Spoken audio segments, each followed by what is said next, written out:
Ayo, I would like to report conduct to my employer, but I'm not sure I'm doing the right thing.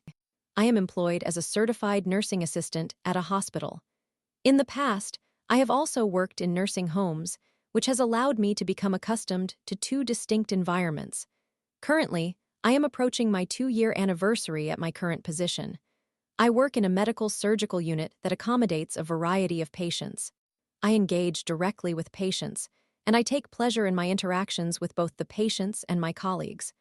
I have never experienced this level of interaction previously, even when I worked in a nursing home or in food service at the age of 14.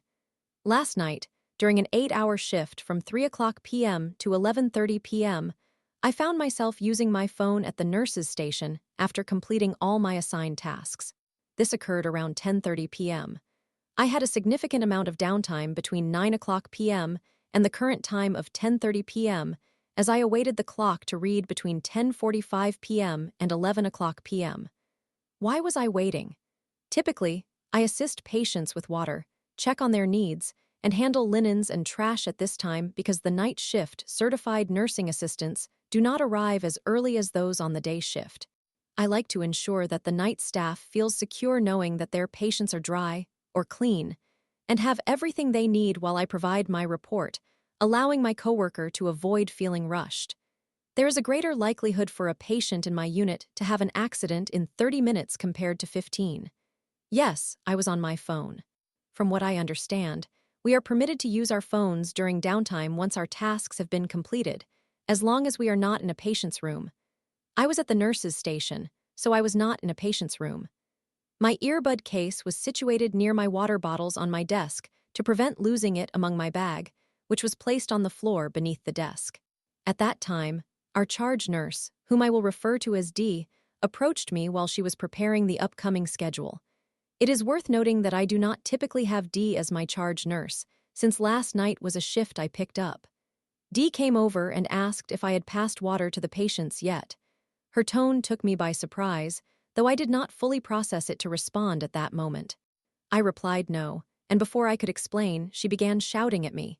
Yes, she was actually yelling at the nurse's station, close to patient rooms and next to my coworkers. She was screaming about my phone being on the desk, my earbuds being out, and something else I cannot recall. I barely managed to respond with the occasional okay while she yelled and then stood up to pass water, earlier than usual, I might add. D instructed me to meet her in the charge office after I submitted my report and before I left. I have never had a charge nurse ask me to do that. Typically, it is only the assistant manager who conducts progress checks. It's not as if I have had any prior issues with D. This was the first time she had a concern regarding my performance. After I completed passing water, a coworker, whom I shall refer to as Al, was waiting outside a room for me. She is a registered nurse, not a certified nursing assistant like myself. Al had been assigned to my unit due to low staffing levels, as she primarily works on a different unit. Though Al was not at the nurse's station during DTK's yelling, she was just behind the doors. We have separated our unit into 2 sections with thick doors to accommodate wanderers, with 2 nurses' stations at that time. Al inquired if D was my usual charge nurse, and when I confirmed she was not, Al remarked that she had never experienced a charge nurse yelling at her in that manner. Neither have I. I have never witnessed such behavior, even during my time at the nursing home. I returned to my seat and waited for my night shift coworker, M. M arrived a bit later, at around 11:05 p.m.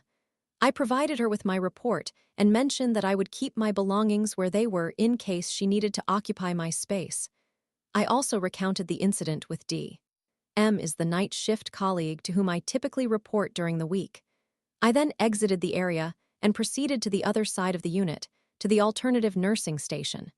A close colleague of mine, an RN whom I will refer to as K, was finishing her report. K and I are usually paired during our shifts, which has allowed us to develop a close working relationship. I shared what had occurred, expressing that I was feeling anxious and uneasy about going to DTK's office after how she had treated me. I informed K that I planned to wait a bit longer to give D time to calm down. I also mentioned to K that I wanted to convey to D that I was not happy with her tone during our earlier interaction. Approximately at 11:20 p.m., I approached the charge office. D was not inside. I returned to the nurse's station where I had spoke with K earlier. I dialed D's charge phone using one of the desk phones. When D answered, she sounded calmer and more polite as she greeted me. I replied, "Hi D, this is." I inquired if she wanted to speak with me, and D's tone shifted back to what it was earlier when she raised her voice. She instructed me to meet her in the charge office. Any confidence I had about expressing my feelings regarding D's treatment of me had evaporated. I trudged to the charge office. My perception of the office has shifted. I usually visit to converse with the charge nurses, whom I typically have, and check in with them. However, now the charge office feels different. D asked if I understood the reason for my presence, implying I must have known. I replied that it was due to my phone usage. She affirmed this but indicated there was more. I mentioned my earbuds, and she acknowledged it but insisted there were additional issues. D implied that I should be aware of what else I had done wrong. I stated that I did not, truly confused about her concerns. D claimed she had been observing me for some time. I am unsure how that could be true, as I have only sporadically had D as a charge nurse and do not frequently interact with her. When I have patients assigned to D, which I believe has only happened once, I make sure to inform her through the Epic Secure chat about any irregularities, which is monitored. D continued by stating that I rarely have my work phone with me. Usually it is solely for bed alarms, and I do sometimes forget it if I am engaged in conversation with a coworker. It's not as though I leave my phone unattended at my desk all the time. She accused me of neglecting to answer call lights, and I am unsure where she obtained that information. Then D stated that I was not fulfilling my job responsibilities at all. Initially, D's comments sounded as if someone had reported me. However, she clarified that she had been observing and that the actual nurse did not complain. Earlier in that shift, another nurse, whom I will refer to as C, had asked me to sit in a distant corner of the nurse's station. When I expressed discomfort with that arrangement, C accepted my response and chose to take that seat herself. She did not press the matter further. C is a longtime nurse who has worked at this establishment for many years. D implied that I should have complied with C's request simply because it was made by an RN, suggesting that the requests of registered nurses outweigh those of certified nursing assistants, regardless of context. D then suggested that my value as an employee was quite minimal. She continued her rant until she stated that I should take responsibility for my actions and call the assistant manager the next day to inform her about our conversation. I frequently communicate with the assistant manager regarding schedule changes, and she has never reprimanded me in such a manner. The assistant manager typically addresses issues with me calmly and collaboratively to identify solutions without raising her voice. D instructed me to leave the charge office, not permitting me to speak at all during her tirade. She made me feel terrible and uncomfortable regarding my reason for being in this profession. I returned to the nurse's station behind the doors to collect my things and encountered C there. I asked C if she felt uncomfortable with my reluctance to sit in the back corner, and C replied that she did not, acknowledging that she occasionally feels that way as well. I explained D's comments, and C offered to have a conversation with D to express that she did not share those feelings regarding our discussion. I accepted her offer and mentioned that D wanted me to inform the assistant manager about our conversation. I subsequently bid farewell to C and clocked out. I returned to K and relayed the details of D's remarks in the office. I then made my way to the elevators, where I encountered another RN coworker, L, who asked about what transpired. I shared the events with her in the elevator, and L mentioned that she had previously had to raise her voice at D, recognizing that I would not be one to confront D like that. I said goodbye to her and mentioned that I would likely be calling in today. I cried in my car. I felt worthless and insignificant. I decided to call in today and email the assistant manager and the manager. Should I report this to human resources? Am I overreacting? Story 2. I, 27F, don't know what to do with my boyfriend's 28M girlfriend, 27F, after she time and time again asks for more without giving anything in return. Summary. My boyfriend's girlfriend continually requests things, and after receiving what she desires, she asks for more without offering anything in return. I'm uncertain about how to proceed. Any suggestions? Indeed, you read that correctly. We are engaged in a consensually non-monogamous relationship, so this situation does not constitute infidelity. The topic of polyamory itself is not the issue here. My primary partner and I became a couple in September 2023, and we began like any typical relationship, with a substantial amount of quality time together and affectionate exchanges. When we got together, I was already involved with another partner, but that relationship was secondary, along with a few casual partners, as we also have an interest in kink. One by one, I ended my other relationships for various reasons, such as feeling like I was not a priority to my former partner or facing demands from a casual partner that I considered unreasonable. However, my new primary partner was not to blame for any of that. My primary partner also had some casual relationships. My primary began seeing a woman in February or March 2024, and by May, it seemed their relationship had become serious. After some time, possibly around June or July, I started to feel overlooked by my primary partner amidst their new relationship energy. I suggested we lift the veto mechanism because I didn't want to use it against his new girlfriend, but I felt like I was running out of options. It seemed either I should have the freedom to communicate with someone he had previously vetoed, or he would need to consider imposing a veto on her. He ultimately decided to abolish the veto. We also established a call or callback option for emergencies.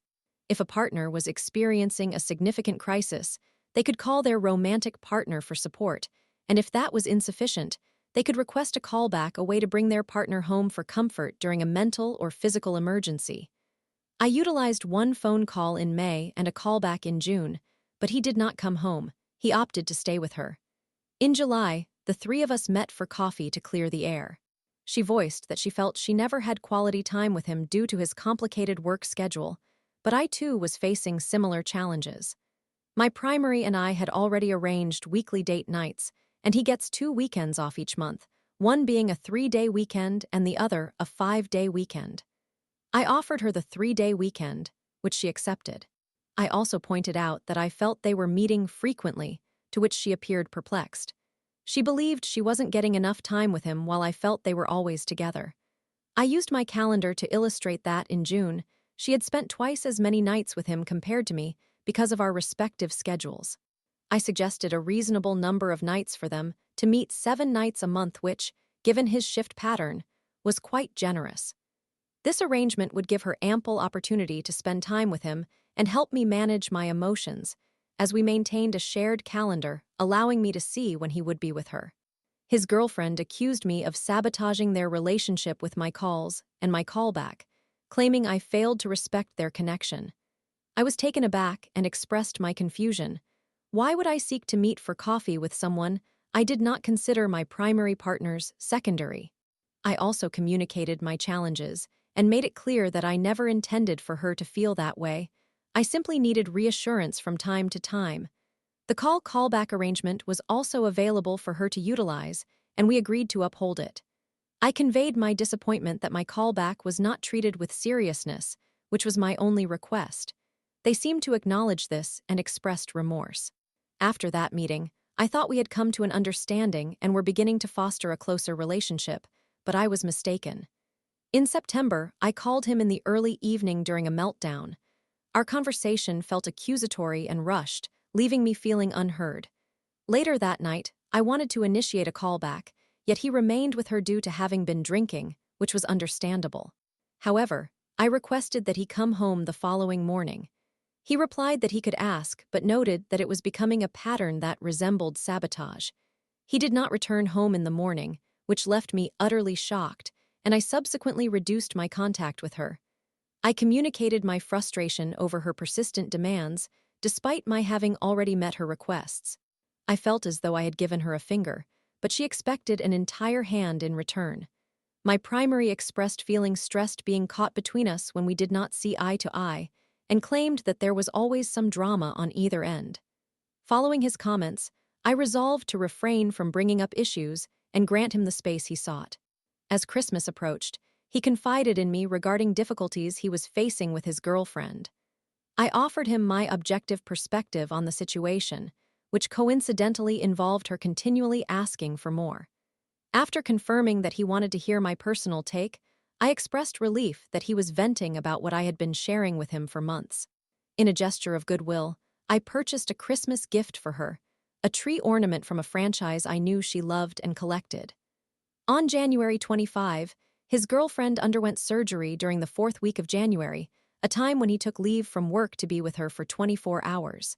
He ended up staying for 2 days, during which time I had another meltdown and initiated a callback my 3rd time yet again. He did not come. 2 days later, my boyfriend and I stepped back in our relationship. We are no longer primary partners. For me, this means no moving in together, no marriage, and no children. It pained me significantly. He communicated that one reason for this change was his discomfort with the limited communication between his other girlfriend and me. I expressed my efforts to reach out and collaborate, stating that I consistently offered her a finger, but she insisted on taking a hand. I also mentioned that my one request in return was for our call and callback arrangements to be respected. I had even swapped weekends with her. She desired the weekend in week 9 instead of week 5, citing recovery from her surgery. Throughout their entire relationship, I had utilized the callback option 3 times, while she had reached out 3 times as well. Each time my primary acknowledged that she needed to make a call, I was understanding and allowed him the space to do so. However, the reverse seemingly upset her when I sought similar assistance. I feel as though I have complied with every request placed upon me throughout this time, yet I perceive that I am being penalized with the loss of my status and a sense of future as a primary partner. I did, however, extend a gesture of goodwill by sending her a message in hopes of rekindling communication. I had never learned the details surrounding her surgery, as my boyfriend indicated it was her information to share, and she had told him that if I wished to know, I should inquire directly. This seemed entirely reasonable. Our breakup occurred on the Friday of week 4, and we had planned to reunite the following weekend, which happened to coincide with the weekend I had switched with his girlfriend. I thought this would provide a suitable opportunity to reach out, and I sent her the following message. "Hello, I just wanted to express my gratitude for this past weekend with boyfriend's name, as it turned out to be more necessary than anticipated. To my understanding, you did not want that weekend because of your recovery from surgery last week. He never shared details with me due to your privacy, which I fully respect. I also heard that it was acceptable for me to reach out to you directly. So may I ask what led to your surgery, if it's still okay for me to inquire? I hope you are feeling better soon and am sending you warm thoughts." My boyfriend read the message and remarked that it sounded nice, so I sent it the following Monday. He appreciated the gesture. A few hours later, I received a reply. "Hello, it was more a matter of preferring the other weekend, as I thought I'd be more limited soon after the surgery. So, thank you for the switch. Nothing specific led to it. Rather, it was an opportunity I've been working towards. While it is a significant surgery affecting many aspects of my daily life, I prefer not to disclose further details. Thank you. Please do not misunderstand me. I fully respect her choice not to divulge information. However, I initially believed she had indicated to my boyfriend that I needed to ask her for clarification, and she would share. Yet when I inquire, I still receive no clear answers, and unexpected situations arise. I feel as though she dismissed me by suggesting she simply favored the other weekend and used her surgery as an excuse to guilt-trip me. This situation is contributing to a growing resentment, as I feel consistently giving to her without receiving anything in return, leading me to consider going no contact. You have any suggestions? Story 3. Am I the a-hole for expressing my feelings about an ex-friend? By the way, this is quite lengthy. I, a 15-year-old, have an ex who is also my classmate. We were 14 when we dated. I had a crush on her in 4th grade, so it wasn't a serious relationship. It was all very casual. We lasted for 4 days, and I ended it because I began to feel uncomfortable around her. Let's refer to her as B. I have had my best friend for the past 11 years. During our freshman year, B started acting as if she were superior to everyone and believed she owned her friends. She never vocalized this attitude, but I know it to be true because I have observed her behavior for a long time, and now I have come to analyze it. She attempts to be the teacher's favorite, but none of the teachers really like her, as she often interrupts them to share her opinions, particularly in social science class.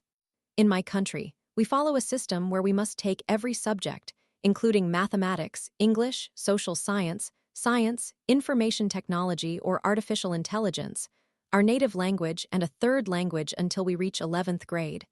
I just completed my freshman year, so I am now in 10th grade, only one more year to go. Therefore, switching classes isn't an option. Now, let me summarize this girl. She talks excessively, seeks attention from everyone because her mother does not provide it. Not criticizing her for this, I mention it simply based on my observations. Is extremely extroverted, overly interested in personality types, and a compulsive oversharer. Back in 4th grade, I was once her best friend, and she used to eat her food in a very unappealing manner. When I pointed this out, my other friends sided with her. Well, there were 9 of us, so I don't hold it against them. Even then, she made all my friends distance themselves from me and only allowed me to communicate with her. However, I had other friends, which only infuriated her more. I remember many instances from that time, but since I don't keep a record of them, most people dismiss my claims when I share my memories. Then COVID-19 struck, and we finally returned to school in 7th grade. We were assigned separate sections. She was in Section H while I was in Section J. I encountered bullying due to my height and also for being alternative, which automatically marked me as an outcast. B decided to swoop in and pretend to be my best buddy. I went along with it because I only had 3 or 4 friends back then. This situation continued until 8th grade. Then, in freshman year, our sections changed, and we both ended up in Section J. I hope you recall, since she was with me in all sections throughout my schooling. B had already formed new friendships, which was acceptable, and we acknowledged each other while spending time together. I re-established my bond with A, and now we are closer than ever. Having provided background context, let me share some recent events. We had a Founders' Day event, and none of us, including myself, A or B, were participating. Around that time, our class teacher altered the seating arrangement and placed a next to B.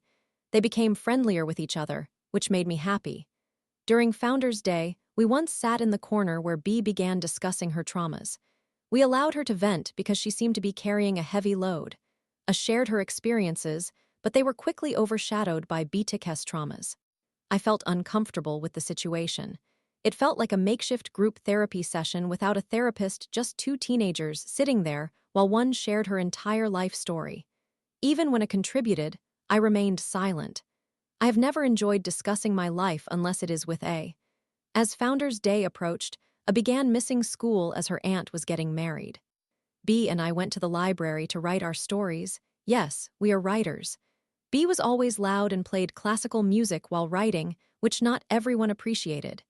She dismissed my story and made puking gestures, claiming she could write it better.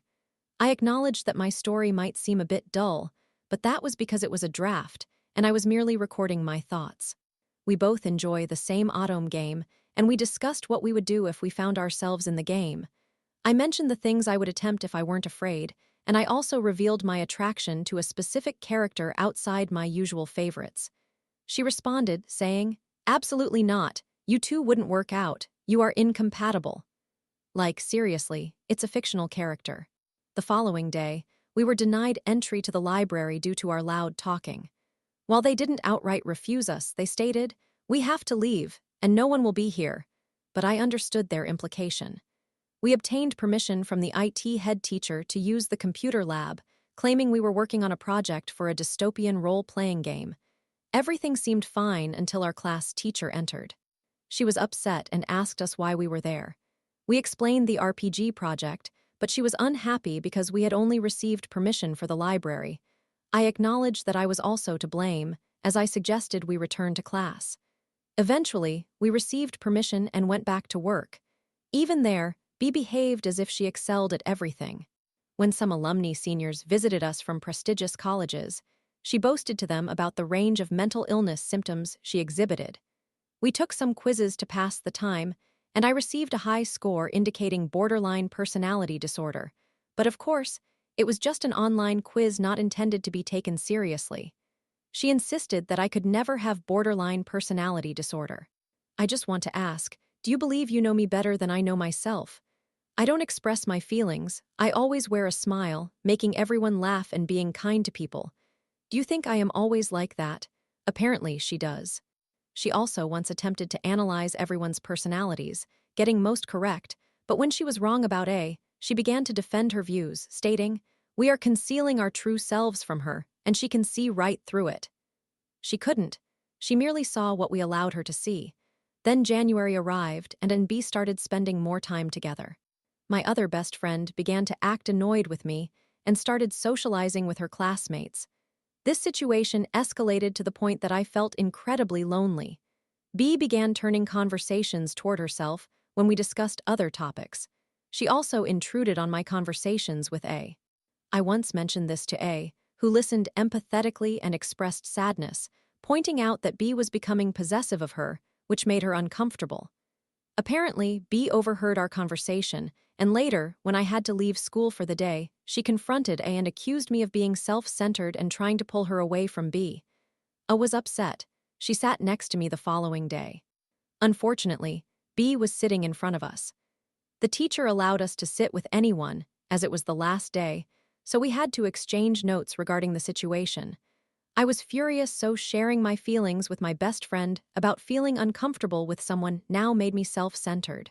Regardless, I kept my distance, and B had the nerve to ask, "Am I sad because I am stressed?" Like, honestly, I have been avoiding you and not anyone else. The day progressed, and it was finally finals time. We had a moment to talk with A, but naturally, B jumped in as well. The finals went well. I believe I will pass. Today is B's birthday. She invited all our mutual friends, but specifically instructed them not to inform me about it. A told me nonetheless. I am not the kind of person who would cry over not being invited to a party. I confirmed with my other friends about their attendance, and they all confirmed they were going. They also mentioned that B told them not to inform me, and I explained my perspective. Unfortunately, despite a protesting to her mother about not wanting to attend, she had to go since all my other friends were going. I didn't mind them going, but I felt exceptionally lonely today. I reached out to a friend's twin sister, who is also a mutual friend, the friend who was invited, and we talked. She mentioned that everyone typically invites both of them to parties, but today was the first time they hadn't. I became infuriated with B and expressed everything to her. I also vented to a very close online friend who understood my point of view. After the party concluded, a friend who attended texted to check on me. I initially told her no, which was my first mistake. She suggested I should talk things out, but she might have been looking to talk things out herself. I declined and explained my reasoning. She took it personally when I stated I held no ill will toward them since they hadn't done anything wrong. She asked, "Is that why you asked and another friend instead of me?" I felt terrible. I felt guilty for even opening my mouth. I realized I might have hurt her feelings. I told her that the other friend indicated she was going, which is why I didn't approach her. They also added me to a group where they shared photos, which made me uncomfortable, so I left. The other friend understands my dislike for B. Now I am left contemplating. Was I wrong for expressing my situation with B? Am I the antagonist in this scenario? Story 4. Ayo. My sister says I am full of shit and that I treat her horribly, so I cut her off. Please bear with me. This will be a lengthy post. I simply do not want to leave anything out, including events I have experienced or actions I have taken. I am one of 4 siblings, the third born. I have 2 older brothers who are approximately 1 and 2 years older than me, and a younger sister who is 8 years younger than me. Back when my mother was still alive, she would often leave us at home alone because she had to work, and there was no one else available to care for us. This narrative begins when I was 10, my brother was 11, and my other brother was 13. My 11-year-old brother would occasionally take my little sister into the back room and close the door. At that young age, I had a suspicion that he may have been abusing her. One day, I pulled her aside and asked her, and she confirmed my fears. I had no idea how to handle such a situation. Foolishly, I thought that if I informed my mother, I might end up in trouble for discussing unpleasant matters, and that no one would believe me anyway, because I always felt invisible. I had no evidence and no real understanding of these issues. She was about 3 years old at that time. However, I never doubted her words, and I regretted for years that I didn't know how to speak out. Fast forward a few years, my mother passed away in her sleep, and we went to live with our grandfather, my mother's father. We endured years of verbal and emotional abuse, were treated like foster children, and my self-worth and depression diminished to the point where I felt mentally stuck at 12 years old, the year my mother died. Eventually, at the age of 7, my sister was sent to live with our aunt, my mother's sister, and her husband.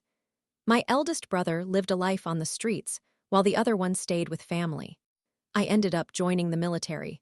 One day, I received a call from my sister informing me that our aunt was putting her out because she had allegedly seduced my step-uncle. The entire family, the older generation, treated her as though she were in the wrong. I despised them, especially my aunt. To this day, I have never spoken to her again, nor will I. I told my sister that she was not at fault and that our family was wrong for sweeping it under the rug and mistreating her. I spiraled due to my intense hatred for my family, and all the memories of our childhood rushed back to me. I began drinking at work, getting into trouble, and engaging in casual relationships. Eventually, I became pregnant and left the military. With no money and no support, I eventually moved back home. I was thrilled to be near my little sister again, but she was now 16, and naturally, much had changed. It seemed that with every word I uttered and every action I took, she found a reason to lash out at me and claim I was treating her unfairly. I endured this because, given our family dynamics and the challenges she had experienced, who could blame her? For example, if I expressed nervousness about going somewhere because someone mentioned they needed to talk to me about something, I suffer from severe anxiety. She would go on a tirade about how negative our family is and how I should not be so pessimistic. If she shared that a friend was mistreating her, and then proceeded to make amends with that friend, when I advised her against maintaining a relationship with someone who treats her poorly, she would become angry with me for voicing my opinion. If I refrained from offering my opinions on situations she described, I would then be blamed for not speaking up. If my brothers said something to her and I did not intervene, even if I had defended her, she would express her anger toward me for lacking loyalty. During our last conversation prior to the initial break, she was upset that I showed her no loyalty by allowing my brothers to remain involved in my and my nephew's lives. As a result, she blocked me for 2 years. Recently, she reconnected with me. I was over the moon to hear from her, and I immediately apologized for anything I may have said or done to her while growing up, including actions that I recognized were unfair. I simply wanted her back in my life. Please note that I suffer from major depressive disorder, the kind that makes isolation feel like the only option because I barely have the energy to communicate, where even showering feels daunting. I informed her that there might be weeks when I do not call due to my severe lows, but that I love her and will always answer the phone when she calls and text her on the days I lack the energy to call. She reassured me that she completely understood this and that I should not feel guilty about being depressed. Anyone who did not grasp that would be in the wrong. I believed her. A week went by during which I did not call her, though we continued texting daily, and she sent me a message stating that while she understood I was going through a lot, she also needed to talk with me one-on-one sometimes. I called her immediately, and we spoke for hours. I reiterated that there would be days when I might not feel well enough to talk and asked her not to take it personally. She thanked me for reaching out and stated that as long as we did not go for months without talking, she understood. In the following days, she would continue to call me every other day, and even though I felt low, I answered every call and responded to all texts. I even called her a few times when I lacked the energy, simply to avoid upsetting her. Then a week passed when I did not call, but I sent her a text to check in. She ignored it. After a couple of days, I called her, and she was curt. I could tell she was upset and informed me she was going to sleep.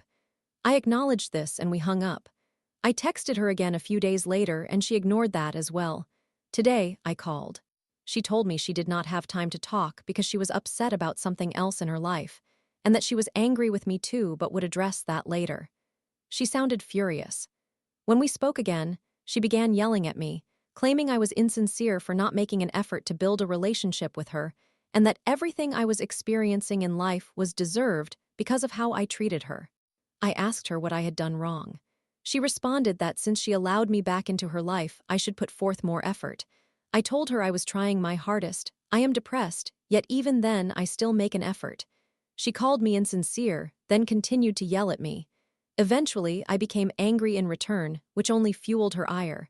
So honestly, I hung up. This sort of scenario frequently occurs with her. No matter what I do, she always finds something to criticize, and I become the worst person in her life. She is my little sister and I love her, but I constantly feel as though I am on an emotional roller coaster every time we reconnect. Everything I do seems wrong, and I tread lightly whenever we converse to avoid upsetting her.